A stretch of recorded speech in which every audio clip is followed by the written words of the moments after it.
Alright, so the UFC Freedom 250 card just wrapped up in Washington, D.C., and all in all, it was a great card. I actually really enjoyed it. We had first round knockouts, second round knockouts, Diego Lopez getting a great victory, celebrating on the cage side with the backdrop of the UFC White House. The White House. Now, they did have an hour postponed because of the weather, which wasn't a great sign at the beginning of the fight, but nothing really happened, so it was mostly just dry canvas. I was kind of shit on picks in the beginning of the card, but as the card progressed, I was actually really good, other than the main event, which we'll get to. But first and foremost, Steve Garcia, Diego Lopez. Steve Garcia was doing really good in the first round, picking his shots very well, staying on the outside. But as soon as he got clipped in the second round, he kind of fell into the trap of getting into a firefight with Diego Lopez, and it didn't really work out to his favor. So what I would expect is Diego Lopez going up to lightweight, Steve Garcia going back, reassessing some things, maybe getting somebody in the top 15 and going from there. But it was a great way to start off the card. They did have the walkouts, if I can show one real quick, which was really nice. Steve Garcia coming straight through the White House. Diego Lopez coming straight through the White House. It was nice. It was a very good spectacle to see, at least production-wise. They had the jets flying over, and I mean, it was very nice. But yeah, as soon as he got into the firefight, it was just game over. So next up on the card, we had Kyle Dawkins, Bo Nickel. This one was a bit of a snooze fest in the beginning part, mostly because it was just wrestling on the top by Bo Nickel and Kyle Dawkins staying in full guard. But as it did progress, it did get a little bit more exciting. I don't remember how it exactly ended. I think it was from a front kick that partially landed, and then a straight jab onto the face, and he was able to celebrate. It was great to see. I think if he keeps up this type of progression from the last fight and then the striking in this fight and then gets better in his striking into the next fight, he could be a problem in the middleweight division, especially with the wrestling pedigree that he has. So great to see. I don't think it was anything fight night worthy. It was like a 6 out of 10 performance wise, at least excitement wise, compared to Mauricio Huffy versus Michael Chandler. Once again, Michael Chandler did not have the fight IQ that we expected throughout the fight. He got caught with multiple wheel kicks throughout the entirety of the fight, if I can show it.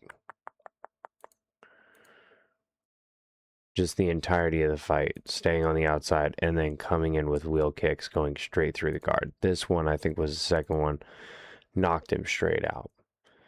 I think it should have gotten performance of the night. Michael Chandler threw absolutely nothing throughout the entirety of the fight. Mauricio Huffy is the next Brazilian Conor McGregor. I will state that right here and now. He is the new Brazilian Conor McGregor.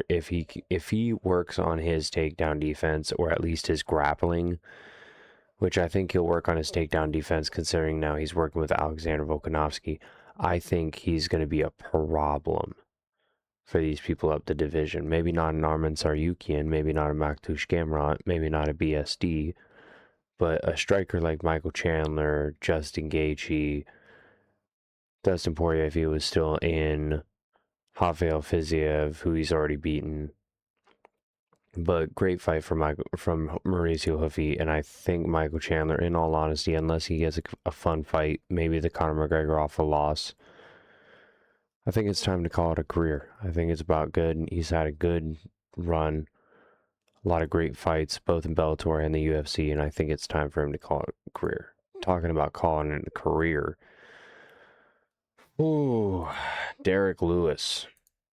Let me see if I can pull up anything about him and his fight. Not really, because they didn't really post much. He just gave up throughout the entirety of the fight. This right here was how he was in full mount. he would be up and above the person. Josh Hooker would be above Derek Lewis, just raining down punches, and Derek Lewis would be flat on his back, not without a care in the world. And usually, when you see somebody on their back, you're like, oh, they're really good on the ground. No, he was shit on the ground. So, Derek Lewis needs to be cut. Josh Hokett, top 10 in the UFC, in my opinion.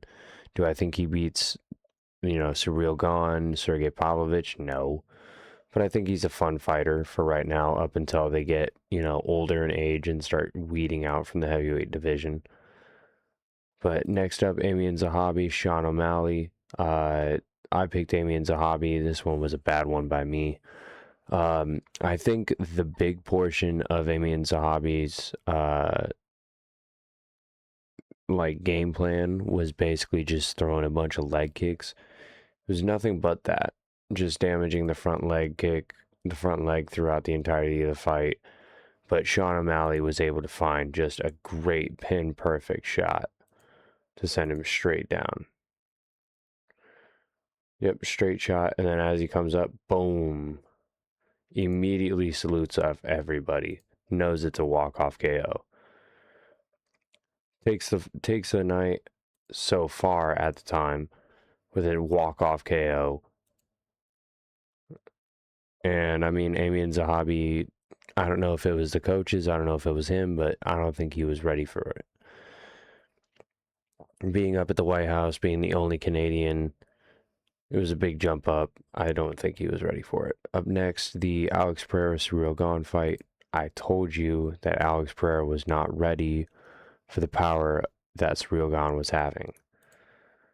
The entirety of the fight, he was getting peppered with jabs left and right. It was a great beginning of the fight, but you could tell throughout the entirety of the fight that Bongamon was just miles above him because he was used to being at that weight. Now, were there a couple of downwards elbows that were not legal? Maybe. But still, you got it done and got a performance of the night from it. So, extra 400K. Let's go. Justin Gaethje, Ilia Topuria. This was possibly the upset of the year so far. And I know that that's saying a lot with the upsets that we've had so far, but this was an absolute demolishing of one of the what everybody was claiming is the GOATs of MMA, Ilia Topuria. Ilia Topuria was not the same person after this fight, and I don't think he's ever going to be. Him before the fight, let's see if we can even show it. Where is one? Doesn't even show him. Let me see if I can look up.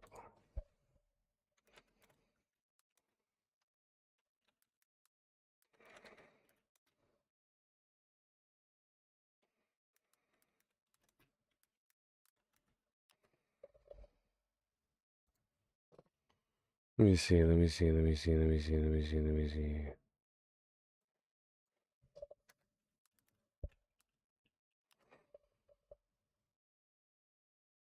Yeah, he was getting beaten up throughout the entirety of the fight.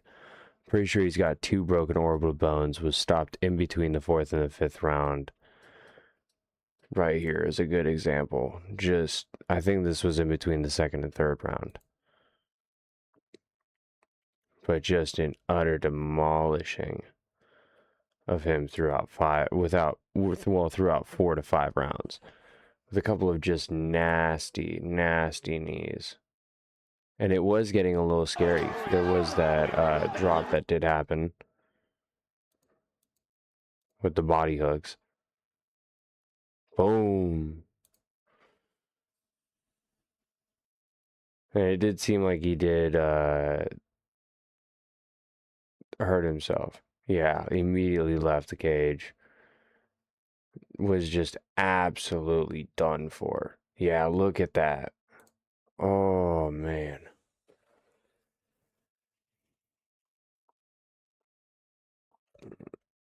Yeah, he's definitely going to take the rest of the year off.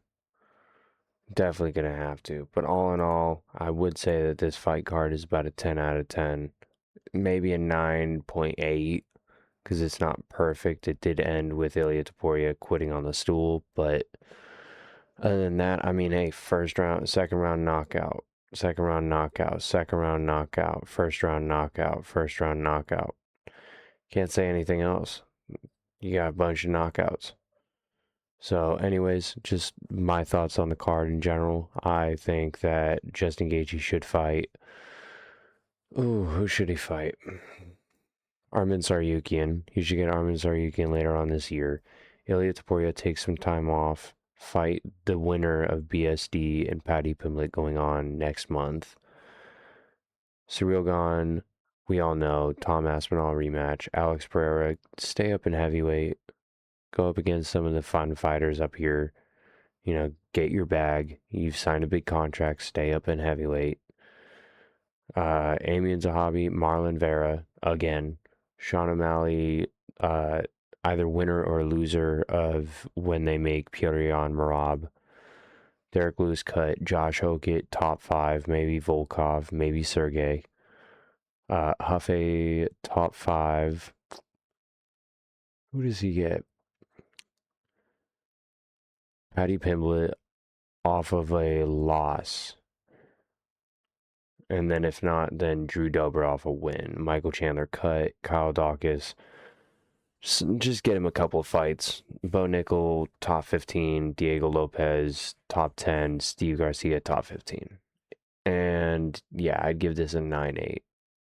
Anyways, I'll catch you guys in the next one. My lung's starting to hurt. Holy shit. I'll catch you guys in the next one. Peace. Ooh.